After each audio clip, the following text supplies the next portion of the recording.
In this world of spies, when you should doubt even yourself, there is one thing you can trust, and that's family. Cue the Vin Diesel meme. Mission Yozakura Family is a series that I honestly had a decent amount of expectations for. Ever since it was announced a long time ago, my mind immediately went to Nisekoi. I'm not sure why. This really has very little to do with like that Nisekoi vibe going for it, besides childhood friends and some sort of crime family thing going on. But honestly, it's a very refreshing rom-com that I am kind of getting excited for. As I got through the third episode, there is some issues the series is having, but at the same time, I'm just liking the cast. It's got that build-up already happening. We already have some backstory going on with the characters, and everything's kind of lining up for this series to be a really enjoyable ride. But I watched the first 3 episodes, and there's my thoughts on it. Mission Yozakura Family opens up with Taiyo, who has just recently lost his parents in a car accident, and this has left him pretty much damaged. He can't really find himself connecting with anybody anymore. He fears making connections because he's afraid of losing something again. But thankfully, he has Mutsumi at his side. Yes, Mutsumi is his childhood friend that has been kind of sticking at his side the entire time. He keeps intentionally pulling himself away from her, and she keeps telling him that she's not going anywhere. She's not going to disappear on him. Well, one day at their school, their teacher walks up and wants to speak to Taiyo off to the side. And so he goes to his office, where this teacher starts showing him a ton of pictures of Mutsumi. It seems like this teacher is really obsessed with Mutsumi, and even has pictures as far back as her when she was 3 years old. So yes, red flags are flying up for Taiyo. This guy seems like he might be a stalker, and stalker on a whole nother level. Well, this teacher also says that Taiyo is getting too close to Mutsumi, and wants to get rid of him. And so he pulls a knife on him, at which point Taiyo is saved by Mutsumi's family. They just take him and rush him off to their place. Well, this is where we find out that this teacher is actually Mutsumi's brother, and he's extremely protective of Mutsumi. Like, if any kids get close to Mutsumi, he like takes them off to the side and beats the crap out of them and instills fear upon them to stay away from Mutsumi. And yes, that Mutsumi's family is a family of spies. This is a secret that she's been keeping from him for a long time, and now there's no escaping it, because now their brother wants to kill him. We find out later on that Mutsumi's brother, Kayuchiro, at some point he messed up, and Mutsumi was hurt in the process. And this has sort of triggered something in his mind where he just is extremely overprotective of her, to the point where he's, yes, again, harming people around her. Additionally, on social media, like this spy social media, it seems like somebody has posted a hit on Mutsumi, and so he believes that Taiyo is that person that's trying to kill Mutsumi. So the other family members, knowing that Taiyo is not going to harm Mutsumi, decide to enact a plan to protect him. But additionally, note that the only real way that he's ever going to keep himself safe is if he just marries Mutsumi. Because yes, this family, the Yozakura family, has this one rule. And that rule is that nobody in the family can kill another member. So if he marries Mutsumi, problem solved. The only problem is that Taiyo fears being a family. If he gets too close to Mutsumi, he's gonna lose her just like he lost his family members. Well, while Taiyo is being chased down by the brother and all the other family members are stopping him, eventually he realizes that Mutsumi has always been at his side and made a promise to be at his side. Additionally, the brother's also saying that he's going to keep Mutsumi locked up in the house. So he comes to the decision that he's going to stop, holding back, and decides to agree to marry Mutsumi. At which point, Koyoichiro can't kill him, even though he's gonna get him pretty darn close going forward. Now that they're married, Taiyo gets a full breakdown on what's going on. That yes, Mutsumi is part of the Yozakura family. Yes, in the past ninjas, but have always been spies. In the bloodline itself, they pass down these genes that will create children that are extremely powerful in some certain way. But additionally, in the bloodline, there's always one child that doesn't have any sort of abilities, but they're the one that is able to pass down those genes to the next generation. So they become the head of the family that all the other family members have to protect. And yes, Mutsumi is that daughter. She is the next head of the family, and thus, yes, a lot of the other families want her dead because they're passing on these genes to the next generation. So it becomes Taiyo's responsibility at this point to protect Mutsumi. But yes, Taiyo's an ordinary kid that has no abilities, unlike the rest of the family. But that's not going to stop him, because he desires to make sure that Mutsumi is safe. This is somebody that's always been at his side, and now he wants to protect her. And that's basically the gist of the series. In episode 3, we get a little sense of Taiyo sort of showing this other side of what can give you strength, which is in love, and that's sort of being something that reflects onto Futaba, who seems to be more about the idea of strength. So my thoughts on Mission Yozakura Family. This series so far, I'm really enjoying it, and I'm kind of surprised by that. I figured this would just be kind of a copy-paste rom-com type of series, but it's doing enough, throwing enough elements into it on a regular basis that it keeps it kind of refreshed. Yes, early on, having the whole childhood friend and the idea of loss and being at their side, throwing right into the spy world and crazy shenanigans and explosions and all that kind of stuff and the fear of death, and then going right into the family bloodline and the dangers that Mutsumi's facing and what she's doing despite the fact that she's in that danger. They're doing enough to kind of keep it refreshed. Now, I will admit, Episode 3 sort of has me a little fearful of the series, because with Episode 3, the pacing kind of starts crawling. We have like this whole bit where he's trying to prove himself by getting stronger, and they're putting him through this whole training regimen by just surviving in the house itself because it has all these traps, and he's having to learn and get stronger, and it just feels like it kept doing the same jokes over and over again. Yes, he has to get past the lasers. Yes, the food they eat has a dash of poison in it, so he gets sick and he has to use the restroom, but the restroom's always locked, and it keeps doing the same joke over and over again, and it felt slow.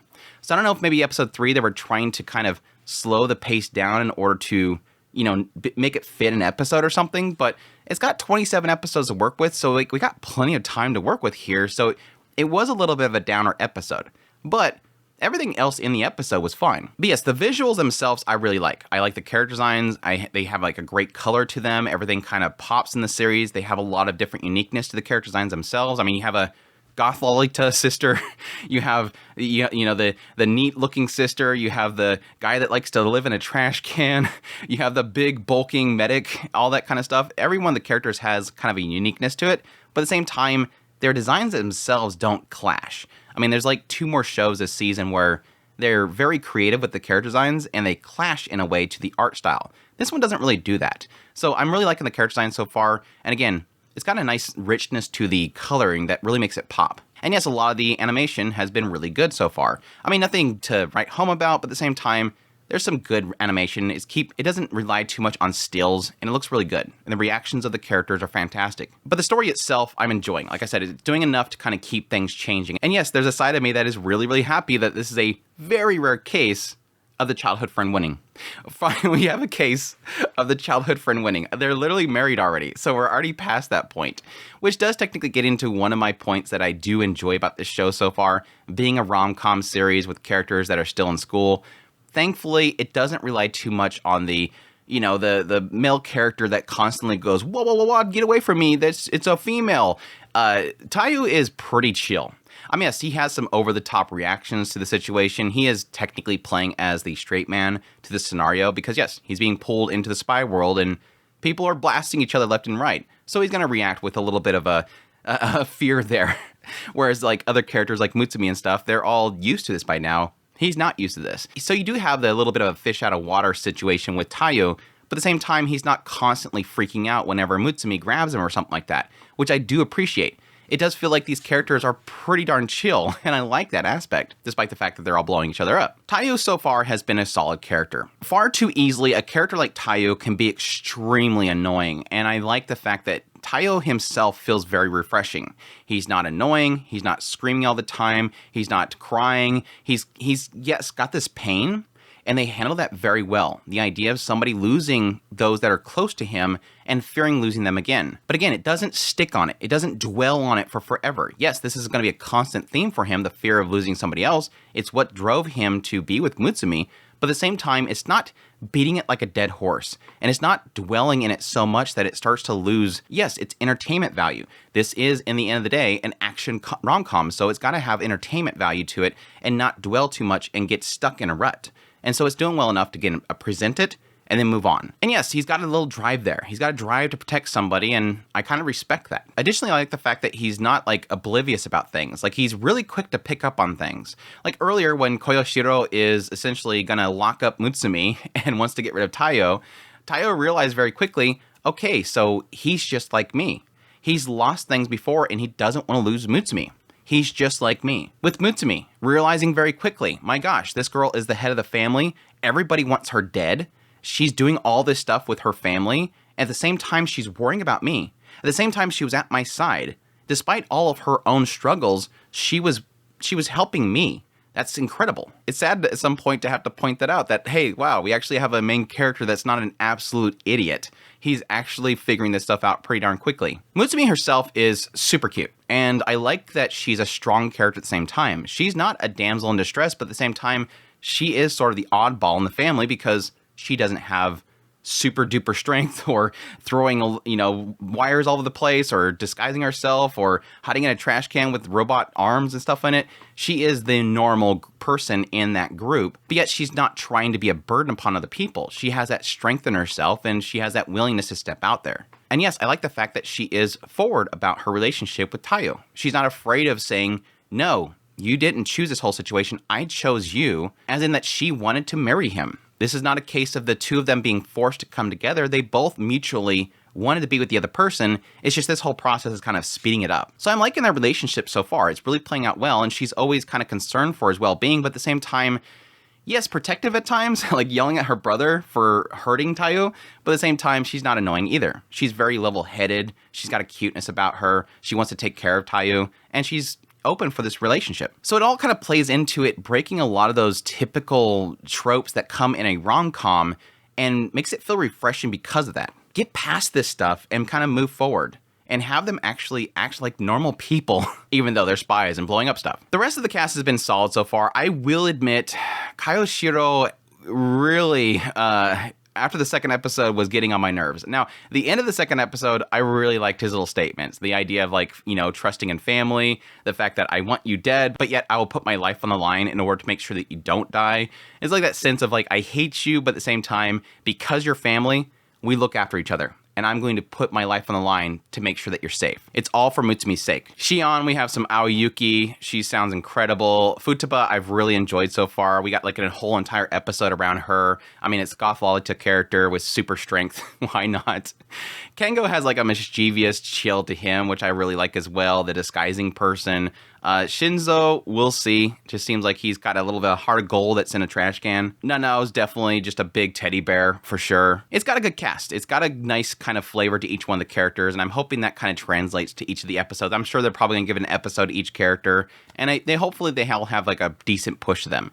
My only concern right now that I have is that I don't know that each one of the characters is gonna have a decent backstory to them, but they've done well enough to kind of set up the initial cast. And yes, they've all kind of set up this idea of this family and how much they care for each other, especially how much they care for Mutsumi specifically. It seems like they would all pretty much put themselves out there in order to protect her. But yeah, that's all for me to say that I'm really enjoying Yozakura Family, and I'm looking forward to more of the episode, but that's my thoughts on the series so far. I hope you guys enjoy this video. As always, if you did, make sure that like button down below, comment, let me know what you think of the series so far if you're going to be checking it out. Additionally, if you're new to the channel, make sure that subscribe button to get my content. I do news reviews, first impressions, top list. If it's anime, it's pretty much here. Additionally, if you like this content and you want to support the channel more, I have a Patreon link, tips, links, super thanks, membership button down below. Greatly appreciate what it does, and y'all take care.